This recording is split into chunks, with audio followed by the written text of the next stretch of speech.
কয়েকদিন আগে যে ফুটবল খেলা হলো বাংলাদেশ আর ইন্ডিয়া, সো বাংলাদেশ তো জিতছে, এখন আপনার অনুভূতিটা কীরকম?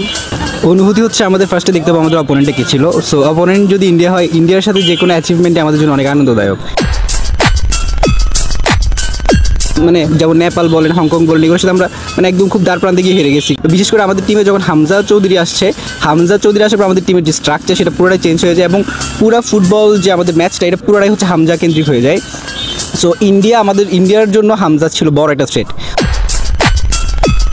সো আমরা ইন্ডিয়ার সাথে অ্যাকচুয়ালি জয়লাভ করেছিলাম প্রায় 22 বছর আগে। সো যখন দেখা যাচ্ছে যে ইন্ডিয়ার সাথে আমাদের ম্যাচ, তো বাংলাদেশিদের মধ্যে এক্সাইটমেন্ট অন্যরকম ছিল, কারণ ইন্ডিয়ার সাথে যে কোনো কিছু, সেটা ক্রিকেট বলেন বা ফুটবল বলেন, সব কিছুতে খুবই এক্সাইটমেন্ট কাজ করে।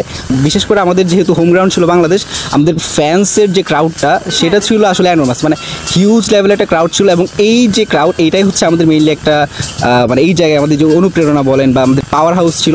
আর ইন্ডিয়া যেহেতু আমাদের অবশ্যই রাইভাল একটা কান্ট্রি, সো তাদের সাথে জিততে পেরে আমাদের অনুভূতি আসলে অসাধারণ। আমরা খুবই এক্সাইটেড এবং খুবই খুশি এটা নিয়ে।